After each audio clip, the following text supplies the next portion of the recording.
जिस गांव में बच्चे शिक्षा के अधिकार से वंचित हो।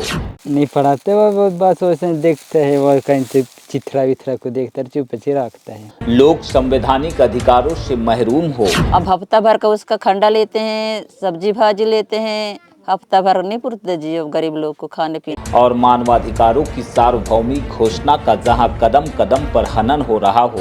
निकालते है मलेरिया तो परिवार को हो जाता है, जिसी के पास पैसा रहता है उसको इलाज करता है, जिसके पास पैसे नहीं रहते उसको इलाज भी नहीं करता। आखिर उस गांव की तस्वीर कैसी होगी? संवैधानिक लोकतंत्र के 75 बरस पूरे हो चुके हैं।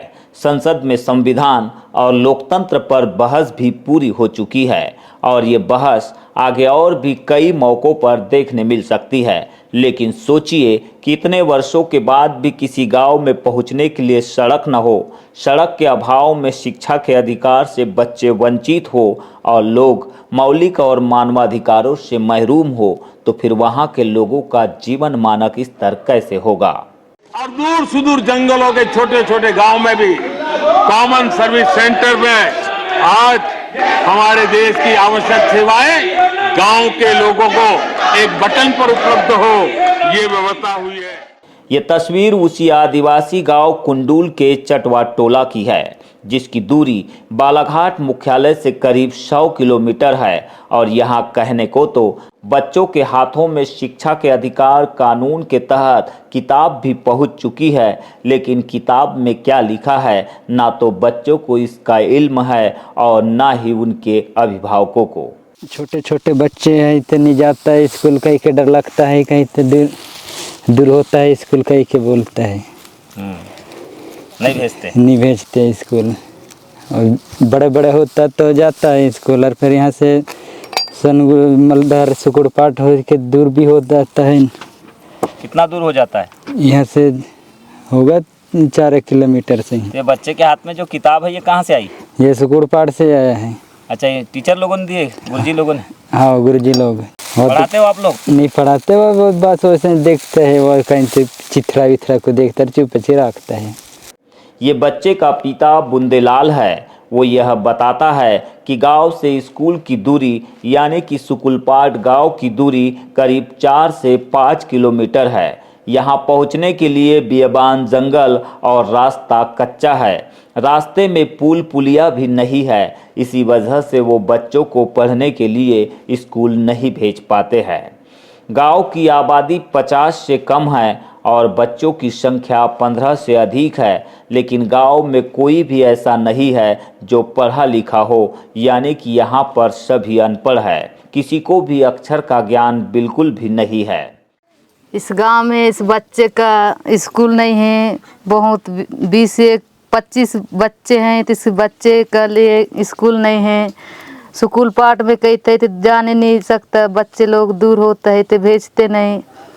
और सोनगुड्डा भर्ती करना कहते हैं तो बच्चे लोग जाने का मन नहीं करता है। और इस गांव में बहुत परेशान है, इस दहियान में नहीं तो थोड़ा बहुत कमाता है, ऐसे हाथ में रोजगार ऐसे बाहरी कुचालते हैं, ऐसे पथरी सीलते हैं, उसमें थोड़ा बहुत बच्चे को पालते हैं, इसे इलाज पानी करते हैं, थोड़ा बहुत चावल लेके खवाते हैं। ये कहानी विकसित भारत की भी है, जहां रोजाना डिजिटल इंडिया की बात हो रही है, लेकिन यहाँ के लोगों के पास टीवी तो बहुत दूर, बात करने के लिए मोबाइल तक नहीं है। और गरीबी का हाल तो कुछ ऐसा है कि लोग खुद का इलाज करने के लिए भी कई बार सोच में पड़ जाते हैं। सोनगुड्डा के इस गांव में बेरोजगारी भी चरम पर है। सरकारी काम का पता तक नहीं चलता है। मजबूरी में यहाँ के परिवार कड़कड़ाती ठंड में, भीषण गर्मी में और बारिश के दिनों में न चाहकर भी जंगल पर निर्भर हो जाते हैं। मोहलैन पत्ते की पत्तल बनाते हैं और छीन की झाड़ू बनाकर उसे हाट बाजार में बेचकर परिवार का गुजर बसर कर लेते हैं। जीवन ऐसे करते हैं, ऐसे खाते पीते हैं।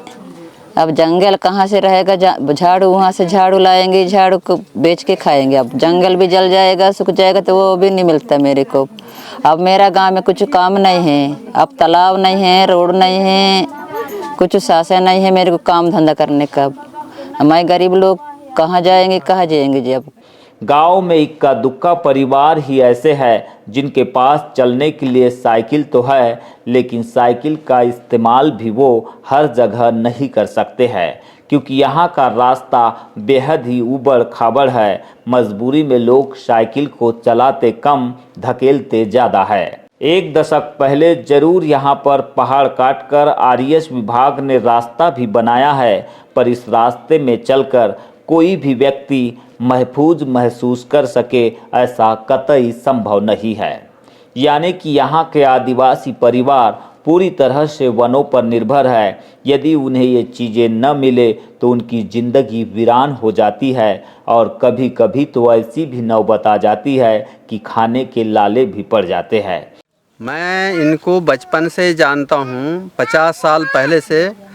इनके पास खाने के लिए अनाज भी नहीं, पहनने के लिए कपड़ा भी नहीं, डॉक्टर तो बहुत दूर हो गया, स्कूल दूर हो गया, आज तक यहाँ रोड नहीं है, बिजली नहीं है, कुछ भी खाने का अनाज नहीं है। इस ओर सरकार के ध्यान भी दे नहीं रहे सरकार के लोग किसी प्रकार का। गांव में अब तक बिजली भी नहीं पहुंची है, लिहाजा उजाले के लिए यहाँ के लोग बैटरी का इस्तेमाल तो जरूर कर रहे हैं, लेकिन अधिकांश परिवारों के पास बैटरी की भी सुविधा नहीं है। सरकार में जो लोग बैठे हैं वो बोलते हैं कि हर गांव तक बिजली पहुंचा दी गई, पक्का सड़क बना दी है, मगर आप लोगों के सामने में देखने मिल रहा है यहाँ गाड़ी नहीं आ सकती, रोड नहीं है, बिजली नहीं है। और तुम्हारे डाबरी के आगे लांजी रोड 40 गांव को जोड़ने वाला 50 साल से सड़क नहीं है। अब बताओ। और सरकार बोलती है कि हर गांव तक के पक्का सड़क पहुंचा दिए, बिजली पहुंचा दिए। 40 गांव को जोड़ने वाला सड़क आज भी बेहाल है, गाड़ियां नहीं आ सकती चौरिया रोड में। इसी टाइप का ये चटवा टोला है। आदिवासियों के इन हालातों पर बीजीटी मीडिया का सवाल ये है कि वो जिम्मेदार सियासतदान आखिर कहाँ है, वो नौकरशाह भी कहाँ है जो संविधान की शपथ लेकर संवैधानिक दायित्व और लोकतंत्र की दुहाई तो खूब देते हैं, पर हाशिए पर खड़े और समाज में आर्थिक रूप से कमज़ोर ऐसे परिवारों का जीवन स्तर बदलने के लिए नैतिक जिम्मेदारी का परिचय नहीं दे पाते हैं।